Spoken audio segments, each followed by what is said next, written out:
자, 안녕하세요. 저번 시간에 이어서 이번 시간에도 어, 그 경제학의 기본 전제와 관련된 이야기를 하도록 하겠습니다. 네, 저번 시간에는 그 희소성과 관련된 이야기랑 경제 문제 중에 하나인 언제 생산할 것인가의 문제, 그 이야기를 했었죠.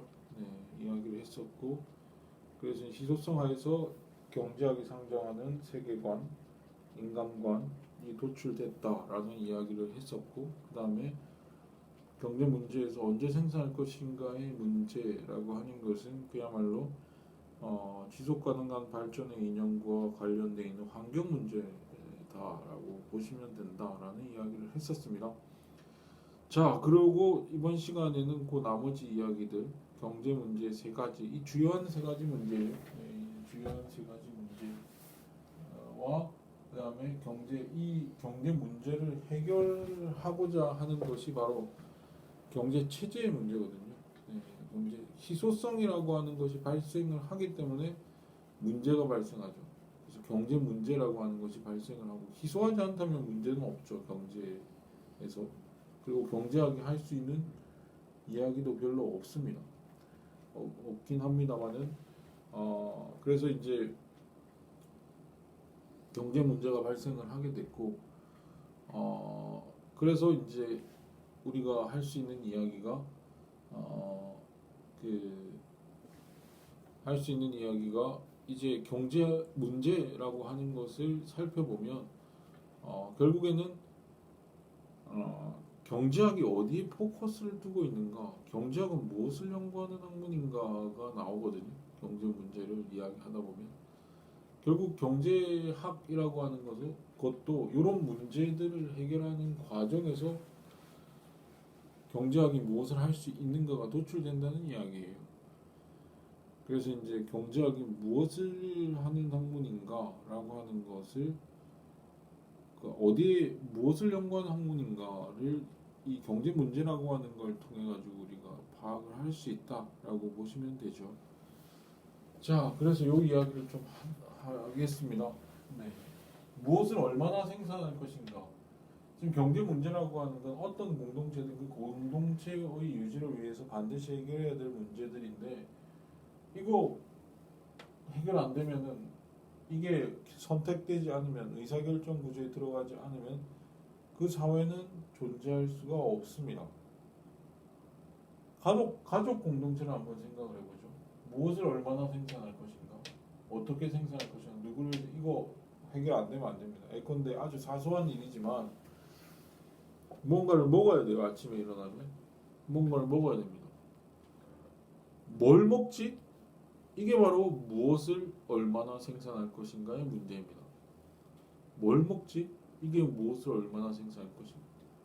그럼 뭘 먹을지 결정이 되면 그걸 어떻게 생산하지? 뭘 먹을지 결정이 되면 뭐 어떻게 생산하지? 어떻게든 맛있는 걸 생산해야 될 거 아니에요. 네, 맛있으려면 그거를 잘 요리를 해서 먹을 걸 생산해 내야겠죠. 그 어떻게 생산하지? 이게 이제 자연스럽게 나올 겁니다. 그 다음에 뭘 어떻게든 그렇게 생산이 된 생산물은 누구한테 그게 할당이 될 것인가 이게 결정이 돼야 되거든요. 네. 생산된 생산물에 대해서 누가 이거를 소비하고 누가 이걸 먹을 것인지가 생각이 돼야 그게 이제 결정이 돼야 그 사회가 움직이게 되는 겁니다. 그 사회가 돌아가게 되는 거예요. 이 문제가 해결되지 않으면 경제적으로 유지가 안 됩니다. 어떤 사회든. 그래서 가족 사회 또는 가족 공동체를 생각해 보았을 때 이렇게 생각할 수 있어요. 아침에 뭘 먹지? 누가 선택을 해요. 보통 어머니 요리를 하시는 어머니가 오늘은 빵이다. 오늘 빵 생산하자. 라고 생각을 했다고 해봐요. 그러면은 무엇을 얼마나 생산할 것인가의 문제가 해결이 된 거죠. 빵 5개. 이렇게 이제 결정을 했다라는 고 이제 가정을 해봅시다. 물론 이 사회가 커지면 거기서 가족 공동체만 있는 게 아니라 사회가 커지면 커질수록 무엇을 생산할 것인가의 문제라고 하는 것은 간단한 문제는 아니죠. 예. 내가 뭘 생산하면 이 사회에 기여할까? 그 기여한다는 것은 내가 이걸 생산해서 팔아먹을 수 있을까? 이거 아닙니까? 내가 뭔가를 생산을 했으면 우리가 분업 구조 체제에 들어가 있는 시장 경제 체제라고 한다면 그 분업 구조 안에서 내가 무엇을 담당해야 그것을 가장 잘할 수 있고 그 잘할 수 있다는 것의 뜻은 그게 팔린다는 이야기거든요. 잘하면 팔려요. 못하면 안 팔리죠. 네. 잘하면 팔리게 됩니다. 그 팔리는 상품을 생산을 해야 되는데 뭘 생산하지? 이것도 무엇을 얼마나 생산할 것인가의 문제입니다. 네. 무엇을 내가 만약에 빵을 생산을 할 수 있다. 빵을 잘 만들 수 있다. 그러면 빵을 생산을 하겠죠. 무엇을 생산할 것인가? 내가 빵을 생산하겠죠.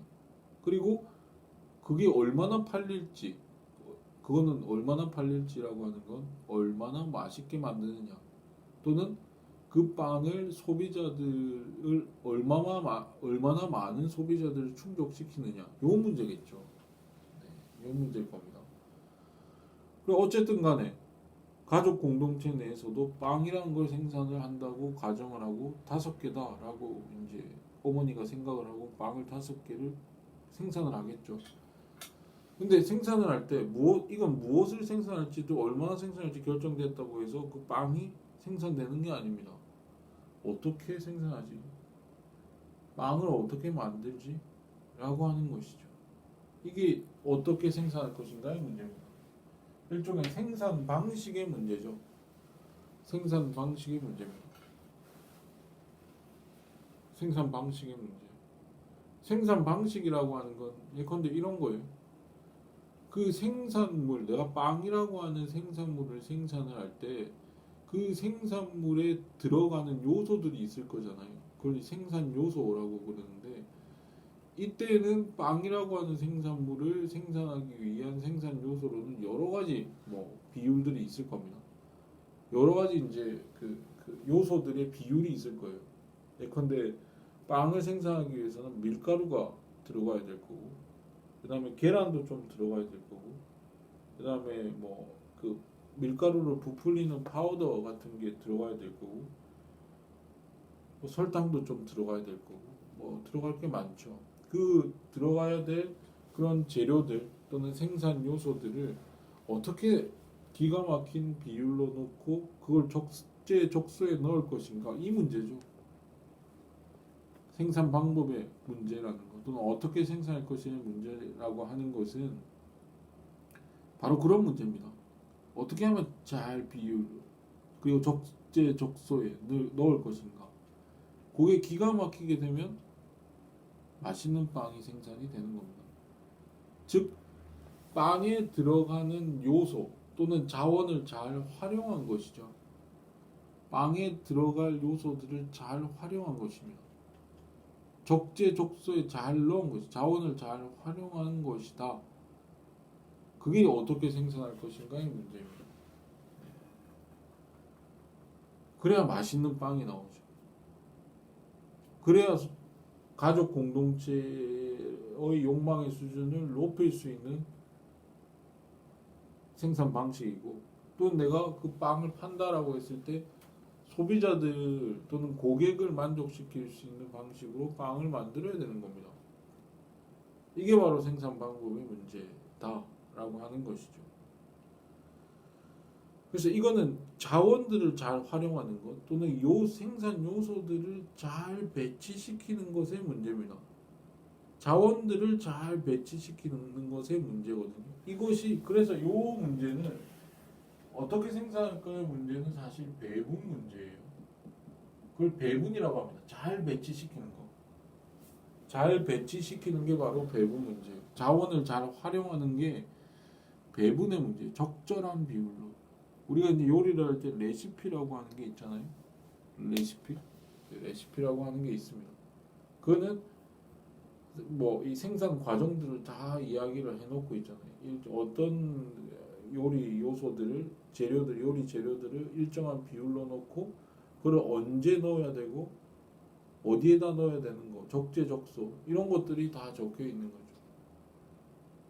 잘 배치시키는 그걸 배분이라고 그럽니다. 배치시키는 것의 문제. 요소들을 또는 자원들을 잘 배치시키는 것의 문제. 그래야 맛있는 빵이 나오죠. 그리고 같은 재료를 쓰더라도 아주 좋은 또는 비용 구조가 좀 적게 드는 그렇게 만들면 만들수록 좋은 생산 방법이 되는 거죠. 그래서 우리가 앞에 희소성 문제를 다룰 때 욕망에 비해서 자원이 부족한 상태인데 그 합리적 인간은 그 부족한 자원을 굉장히 잘 활용하는 인간이다라고 했잖아요. 그 자원을 잘 활용한다는 것은 배분을 잘한다는 의미예요. 배분을 이 경제학 용어로 이야기하면 배분 이걸 이제 경제학에서는 이 말을 번역한 건데 요 말을 번역한 거예요. 로케이션을 번역한 건데 배분의 문제다. 뭐 어디에 로케이션 하는 문제다. 여기 A시라고 한다면 뭐 어디에 잘 로케이션 하는 문제. 그게 배분 문제예요.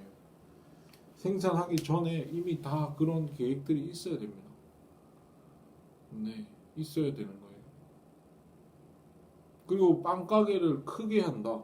빵 가게를 크게 한다라고 했을 때는 빵을 너무 잘 구워서 점점 이제 그 빵 회사 또는 빵 기업 규모가 커졌다고 했을 때 그 어떻게 우리가 그 생산을 할 것인가 그런 것들이 결정이 돼야 되죠.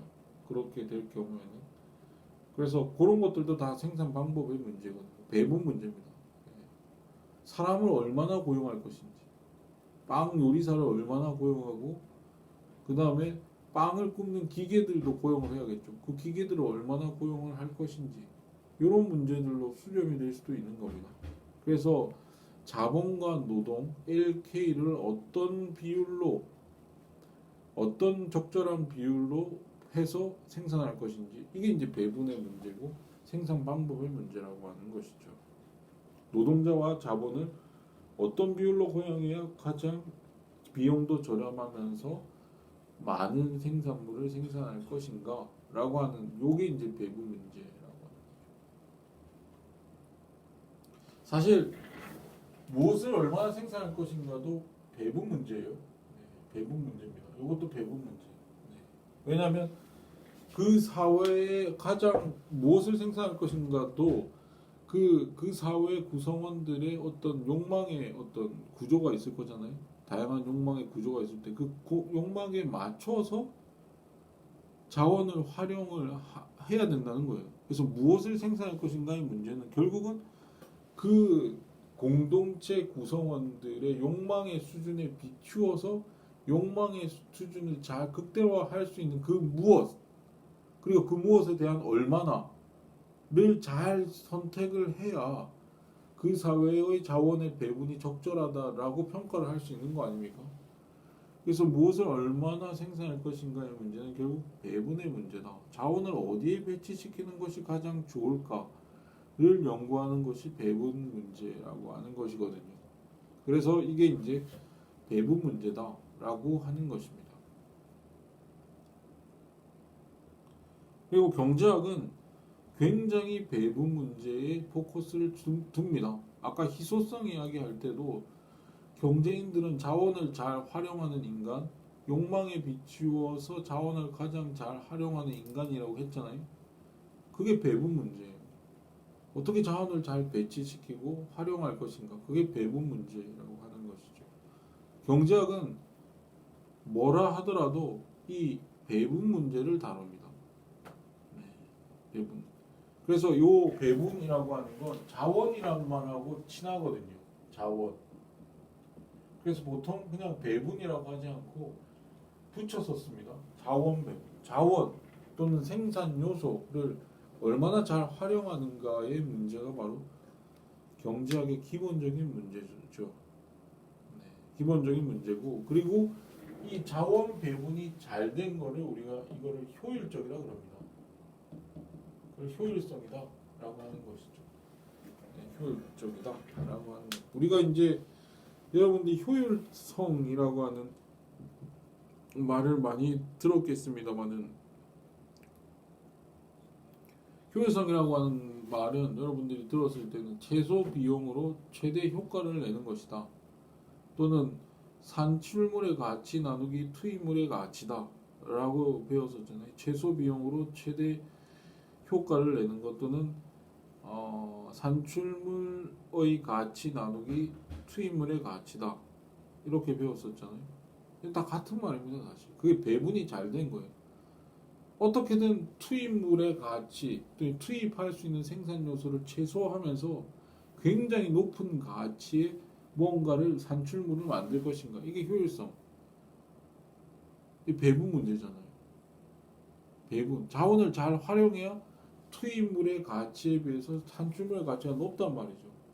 똑같은 투입물을 넣었어요. 빵을 만드는데 똑같은 투입물을 넣었는데 어떤 사람은 굉장히 높은 가치, 맛이 너무나도 좋은 빵을 만드는 반면에 어떤 사람은 그렇지 않단 말이에요. 그래서 산출물의 가치를 높일 수 있고 소비자들이 많이 수요할 수 있는 굉장히 가치로운 산출물을 많이 생산하는 사람일수록 효율적인 사람이죠. 그 효율적인 사람은 어떤 것이나 자원을 잘 배분한 사람, 자원 배분. 그래서 그게 자원 배분을 잘하는 게 효율성을 가지고 오는 겁니다. 그래서 효율성은 자원 배분을 잘한 거다. 그리고 경제학은 자원 배분 문제를 다루고 같은 말이지만 효율성 문제를 주로 다룹니다.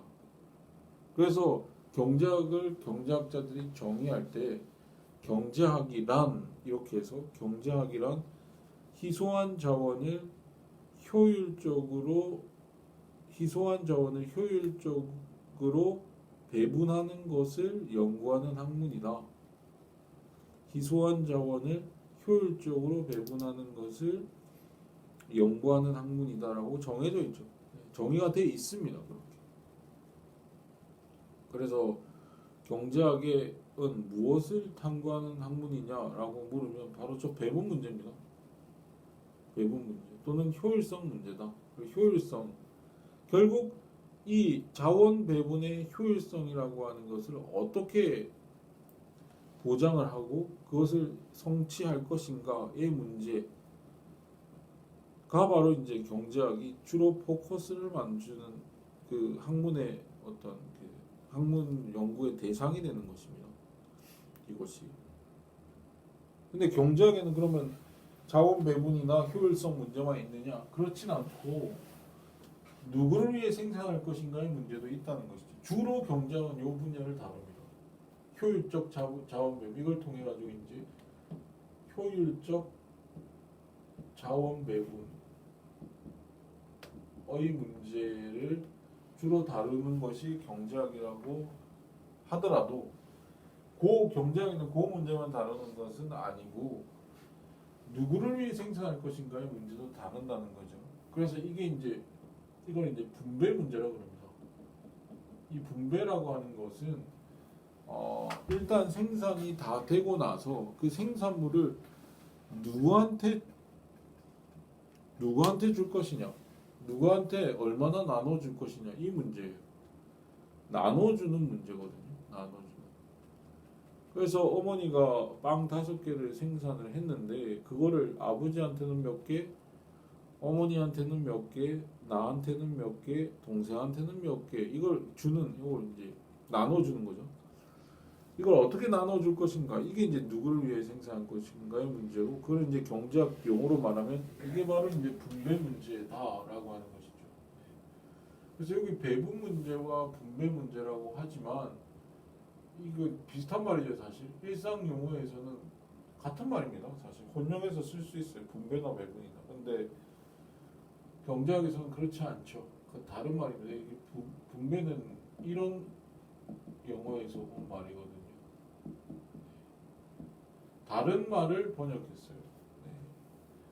그래서 트리뷰시라고 하는 게 몫이라는 뜻이잖아요. 네. 어원을 따지고 보면 this는 뿌린다는 뜻이에요.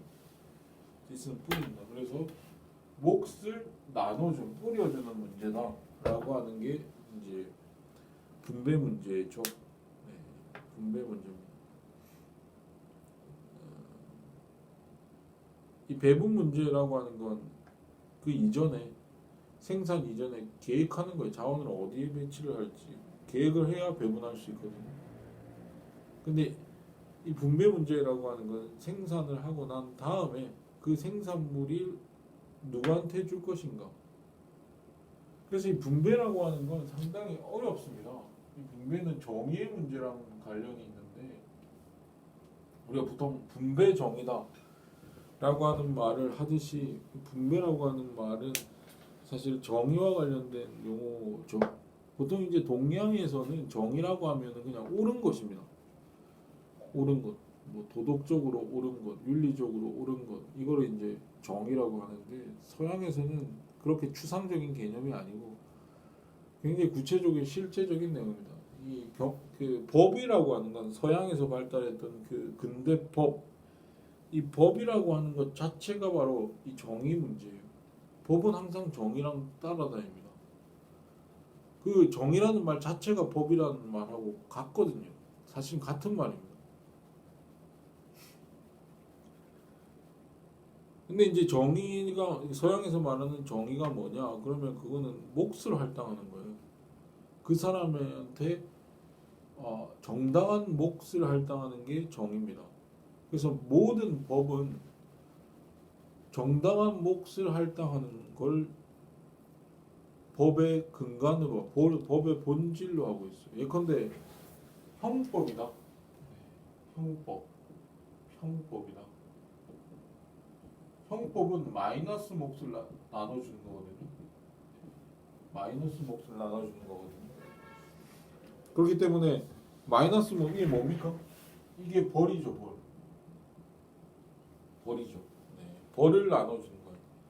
그래서 이 사람이 벌을 받아야 되는데 정당한 벌, 정당한 양의 벌, 그 형량이라고 그러는데 얼마나 그에 맞는 그 사람의 죄를 지었다면 그 죄질에 맞는 벌을 줄 것인가? 이게 형법의 문제라는 거죠. 마이너스 몫을 어떻게 하면 잘 나눠주는가? 이게 형법이 추구하는 정의죠. 죄질에 따라서 벌을 주는 게 형법의 정의예요. 다른 법들도 다 그 나름대로 그 기준을 가지고 있어요. 그 정의의 기준. 형법이면 죄질이죠. 죄질에 따라서.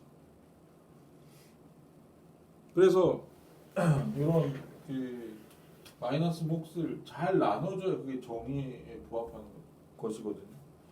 죄질이 나쁜 사람과 죄질이 양호한 사람을 비교해서 양호한 사람이 더 형량이 높은 벌을 받았다. 그거는 정의가 아니죠.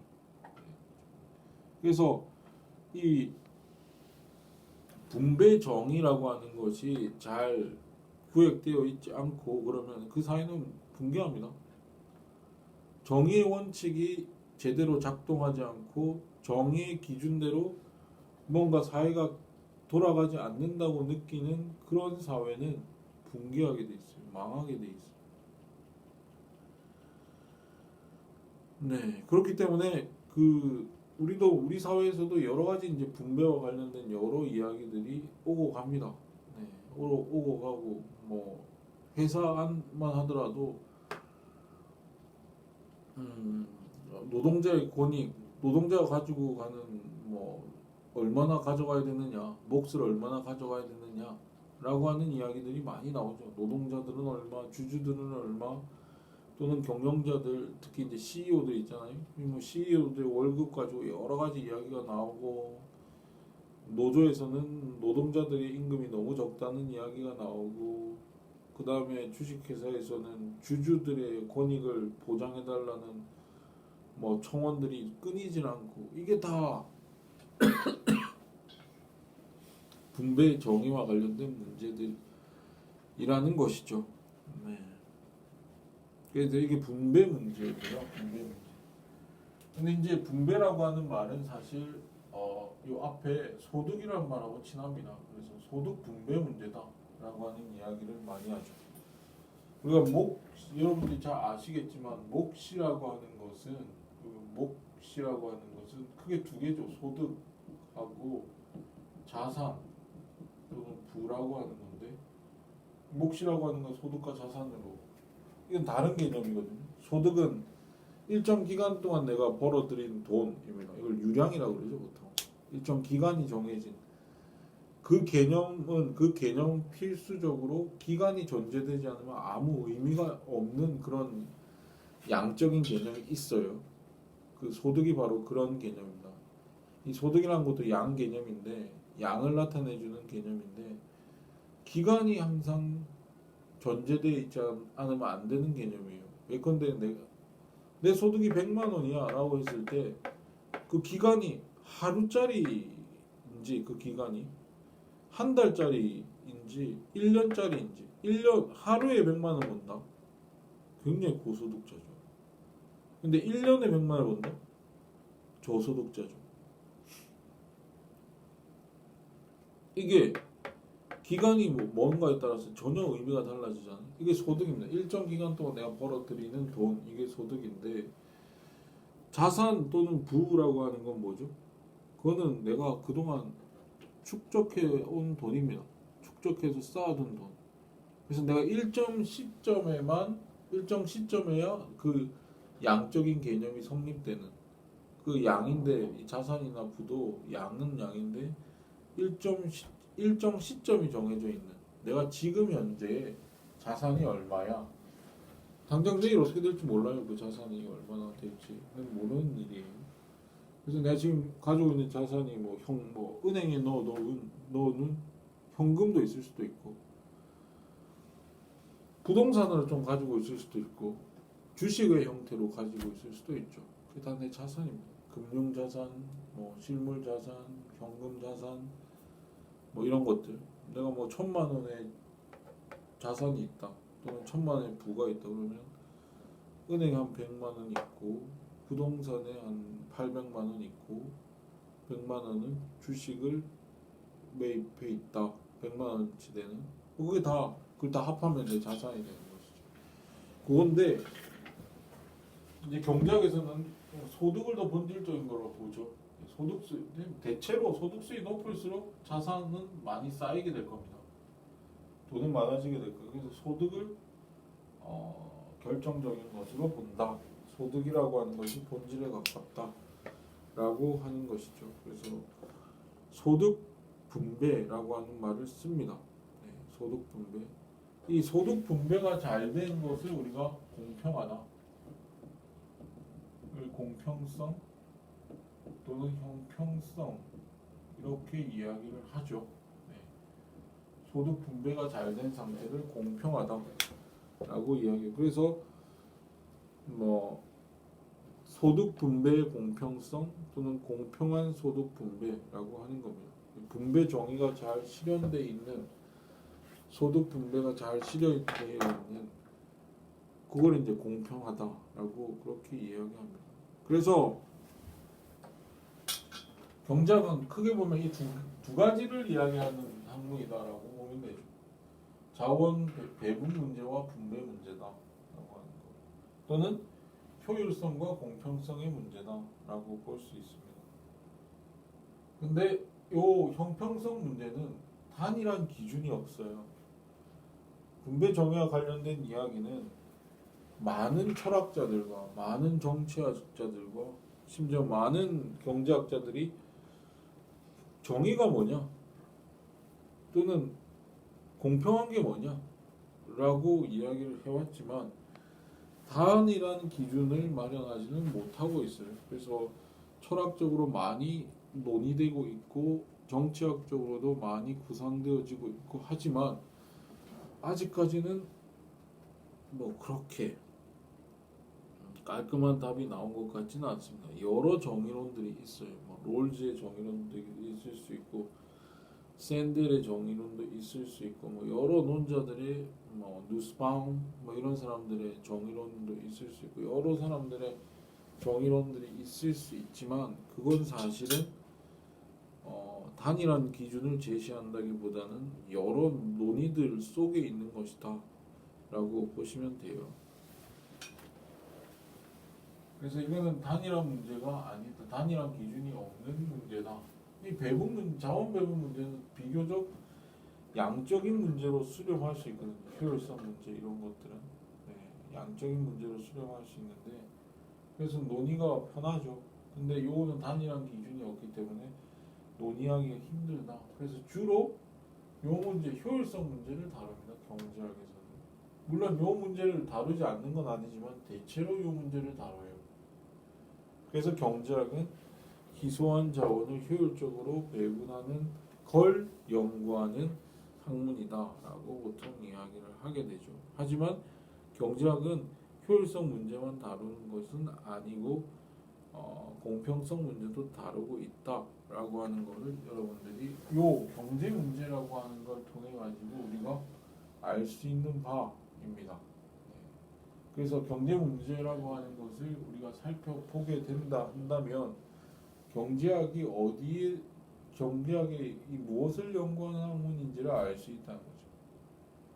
결국 자원 배분 문제와 소득 분배 문제 또는 효율성과 공평성 문제로 수렴되게 된다라고 하는 것을 알 수가 있죠.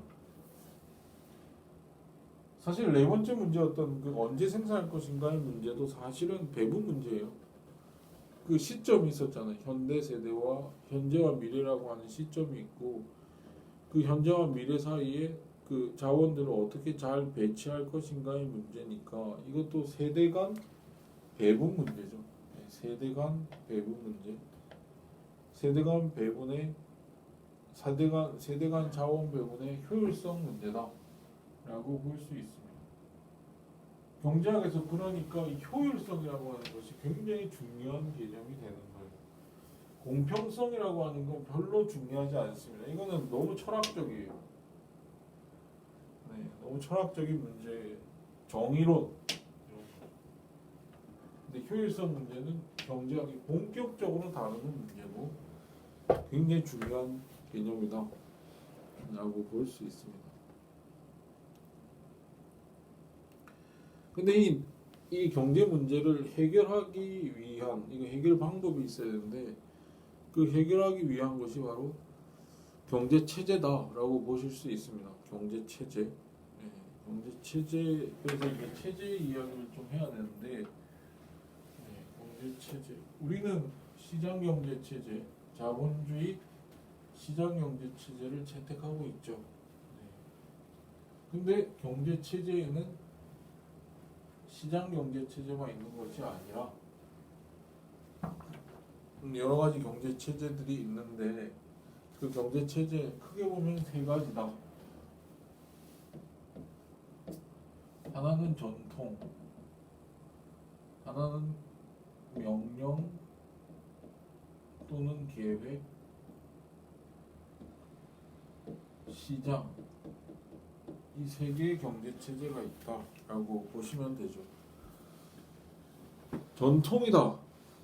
여러분들이 보실 수 있는 거는 뭐 원시 공동체.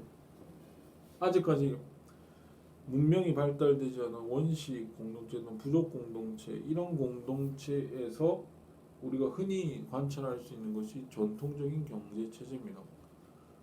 그러니까 무엇을 얼마나 생산할 것인가, 어떻게 생산할 것인가, 누구를 위해 생산할 것인가의 문제.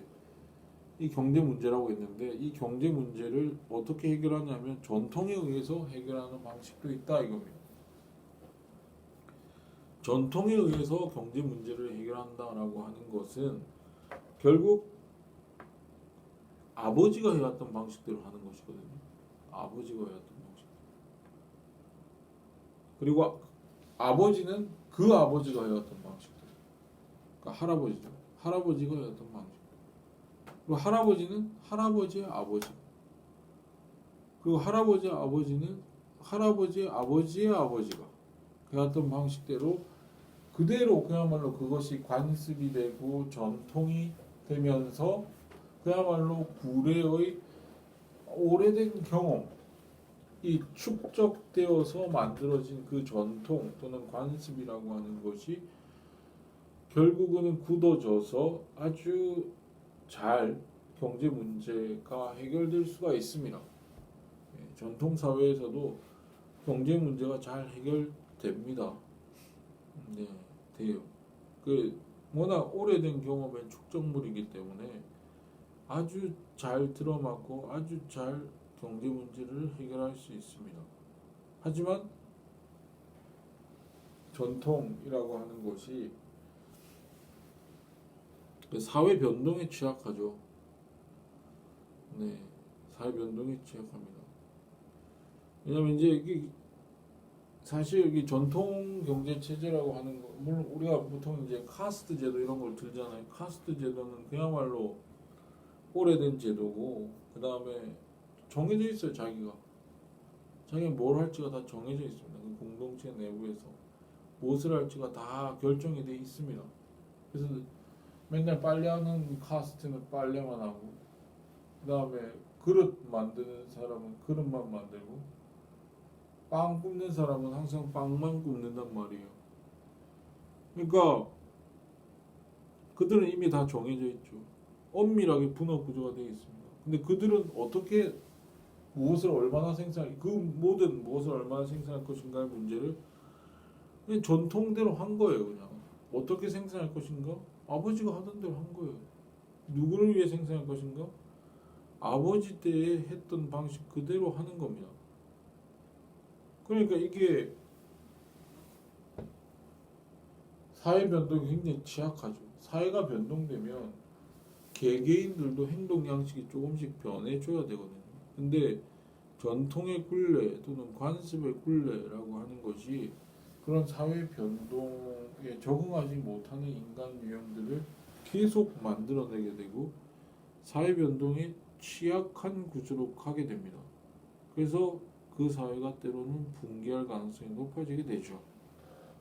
네, 그런 이야기들이 가능한 것이 전통 경제 체제다라고 볼 수 있는데, 요거는 이제 그렇고 우리가 주로 이제 볼 거는 20세기 들어와서 이 계획 경제 체제라고 하는 것과 시장 경제 체제의 어떤 듀얼이라고 할 수 있는데, 그야말로 냉전이라고 하는 것의 대결 구도라고 할 수 있는 것인데, 사실 계획 경제 체제랑 시장 경제 체제가 뭐가 다르냐? 사실 다 계획을 합니다. 시장 경제 체제에서도 계획을 해요. 네. 계획이라고 하는 게 없을 수 없죠. 네. 뭐 경제 활동을 하는 데 있어서 계획이라고 하는 게 없을 수 없으니까.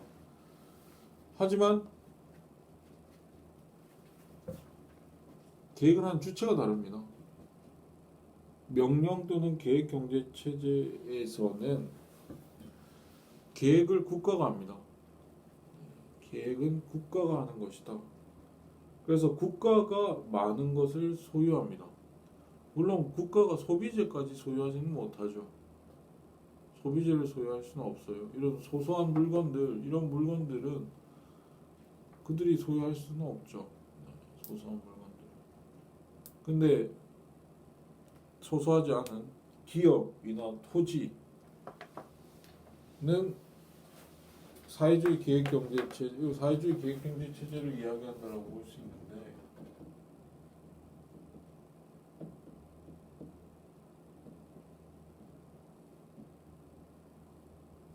이 사회주의 계획경제 체제 하에서 이 계획이라고 하는 것은 국가가 담당하는 겁니다. 국가가 계획을 하는 거예요. 국가가 상당한 양의 자본, 그러니까 기업과 토지를 다 소유하고 있는 겁니다. 그리고 노동도 통제를 합니다. 그리고 노동량을 통제하고, 그 다음에 노동자가 먹을 수 있는 임금, 그러니까 가질 수 있는 임금 또는 소득의 수준도 통제를 합니다. 그리고 되도록이면 그 소득 통제를 할 때는 사회주의 또는 공산주의라고 하는 것의 이상이 평등이니까 좀 고르게 분배하려고 한단 말이에요. 고르게 분배를 하려고 한다.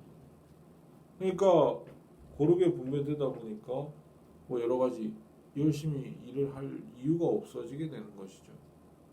그런 과정을 통해 가지고 이제 그 사회주의 계획 경제 체제가 이제 망하게 되는데 결국 근데 그럼 계획 경제 체제란 뭐냐? 그거는 국가가 계획을 하는 거예요.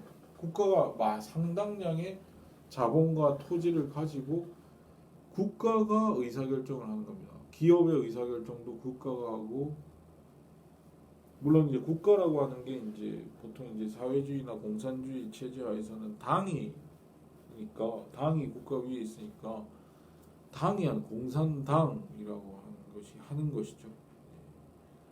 계획을 하고 근데 시장경제 체제의 계획은 누가 하냐면 개개인이 하고 있는 국가가 하는 게 아닙니다.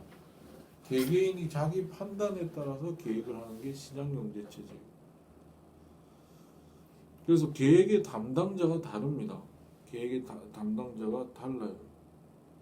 그래서 계획을 하다 보면 명령이 될 수밖에 없습니다. 계획을 하다 보면 국가가 계획을 하다 보면 그거는 명령 사회가 될 수밖에 없는 거예요.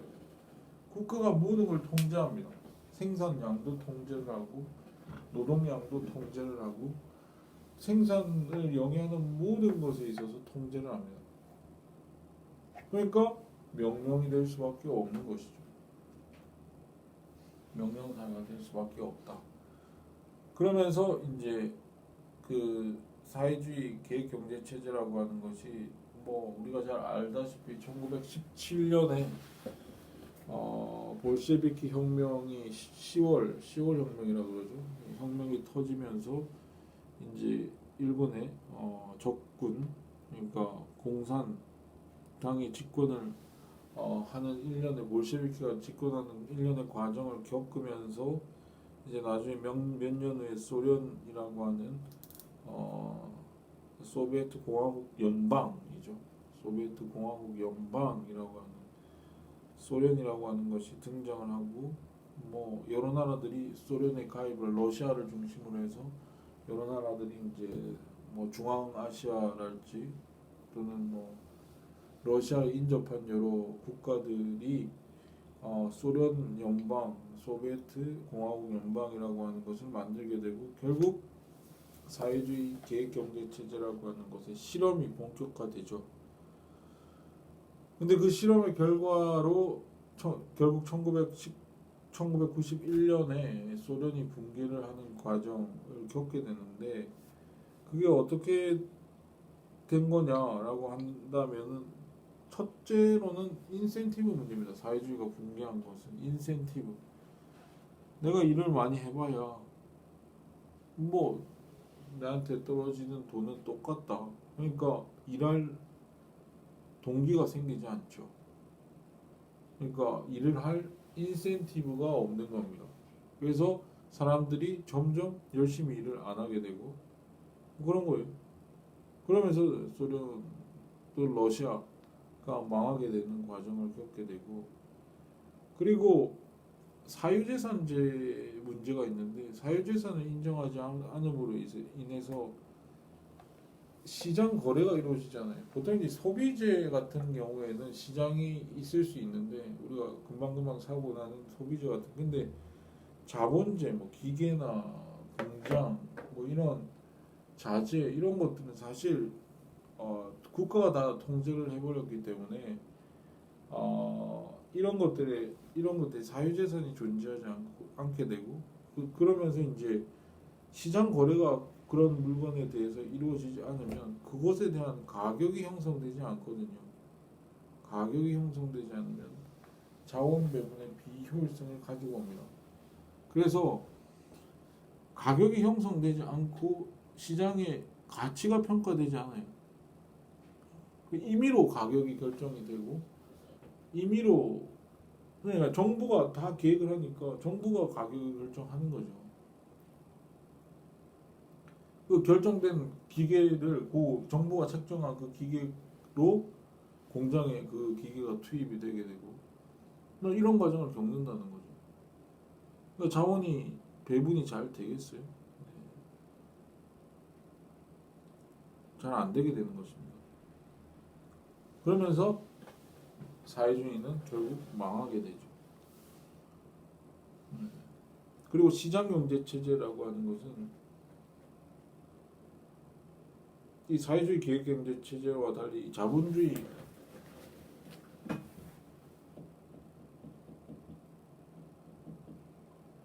시장경제체제라고 그러는데, 이 자본주의 시장경제체제라고 하는 것은 아까도 이야기했지만 이 시장 내에 있는 참여자들이 직접 자율적으로 계획을 하는 겁니다. 자기의 삶을 자기가 스스로 계획하는 거예요. 국가가 어떻게 계획하는 것이 아니라 자기 스스로의 판단에 따라서 계획하는 겁니다. 그래서 경제 문제를 해결할 때 계획 경제 체제 하에서는 무엇을 얼마나 생산할 것인가, 이거는 그것을 결정할 수 있는 정부 또는 정부의 권력자 또는 권위자가 결정을 하고, 어떻게 생산할 것인가의 문제도 권력자 또는 권위자가 결정을 하죠. 누구를 위해 생산할 것인가의 문제도 상당 부분 권위자에 의해서 통제받습니다. 그래서 모든 경제 문제를 권력자 내지는 권위자가 결정하는 구조라면, 시장경제체제라고 하는 것은 권력자나 권위자가 결정하는 것이 아니라 자기 스스로 결정하는 겁니다. 자유롭게 결정하는 거예요. 그걸 이제 경제적 자유주의다라고 이야기를 하는데, 그래서 무엇을 얼마나 생산할 것인가? 시장경제체제에서는 내버려 둬라 이겁니다. 내버려 둬라. 각자가 가장 잘할 수 있는 그 무언가를 할 것이다. 어떻게 생산할 것인가? 내버려 둬라. 각자가 찾아낼 것이다. 기술을 어떻게 생산할지에 대한 기술을 찾아낼 것이다. 누구를 위해 생산할 것인가? 그것도 스스로 자기가 노동시장이나 여러 시장에 참여함으로써 자신의 몫을 챙겨오도록 그들 스스로 노력하게 될 것이므로 그들에게 내버려 둬라 이겁니다. 이게 시장경제체제. 시장경제체제는 경제적 자유주의의 다른 말입니다. 모든 개개인을 내버려 둬라 이겁니다. 내버려 두면 가장 자기 처지에 맞게 가장 잘하게 될 것이다. 이것이 이제 시장경제체. 그래서 시장경제체제는 경제적 자유주의를 지향하는 것이다. 내버려 둬라 이겁니다. 그 경제적 자유주의 하에서 내버려 둬라, 시장경제체제의 시장 원리라고 하는 것을 처음 체계적인 저술로서 이야기한 사람이 아담 스미스죠. 네, 아담 스미스의 보이지 않는 손. 그 보이지 않는 손이 자유입니다. 자유. 보이지 않는 손이라고 하는 것이 그야말로 자유죠. 네, 내버려 둬라.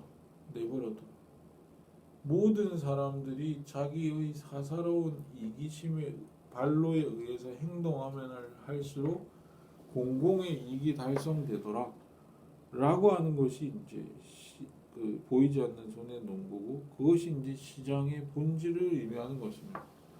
그러니까 네가 이기심에 네가 하고 싶은 거, 네가 원하는 거 하도록 내버려 두면 그게 공동체 이익이 된다는 거예요. 모두가 각자가 가장 잘할 수 있는 것을 하면 사회 전체적으로 부가 증진된다. 그러니까 내버려 둬라. 계획은 정부가 하는 것이 아니라 개인이 하는 것이다 라고 하는 것이 시장 자유의 원리입니다. 시장의 원리는 자유다. 경제적 자유다 라고 하는 것이죠. 자, 시장과 경제체제에서 시장과 관련된 이야기는 좀 더 이야기를 더 해야 될 것 같아요. 그래서 요 정도 더 이야기가 남아 있는데 요 정도로 시간이 많이 됐기 때문에 요 정도로 정리를 하고, 좀 더 이제 시장과 관련된 이야기는 좀 더 논의할 필요가 있을 것 같은데 그 이야기를 좀 더 하도록 하겠습니다. 하기로 하고, 그래서 오늘은 그야말로 희소성이라고 하는 개념을 통해서 경제학이 상정하는 세계관과 인간관에 대해서 이야기를 했다라고 보시면 되고, 경제 문제를 통해서는 경제학이 포커스를 맞추고 있는 대상이 뭔가, 경제학은 무엇을 연구하는 학문인가와 관련된 이야기를 했습니다. 그리고 그 해결 방법으로서 경제 체제라고 하는 것이 있는데 그 경제 체제라고 하는 것은 결국 시장 경제 체제를 통해서 우리나라가 채택을 함으로 인해서 우리가 번영을 이루어 왔는데 그동안 뭐 전통적인 경제 체제도 있었고 명령 또는 계획 경제 체제도 있긴 했지만 결국 시장 경제 체제가 우수한 것이 아니겠느냐라고 하는 이야기 정도를 할 수 있었다라고 하는 겁니다. 자, 이렇게 해서 이번 시간에는 다 마쳤고 오늘 여기서 끝내고요. 다음 시간에는 시장에 대해서 좀 더 이야기를 하고 우리 책에 시장에 대해서 이야기하면서 경제 체제의 전반적인 이야기를 하고 다음 시간에는 경제 순환 모형과 관련된 이야기를 좀 하도록 하겠습니다. 경제 순환 모형과 우리나라에 관한 이야기를 좀 더 하도록 하겠습니다. 수고하셨어요.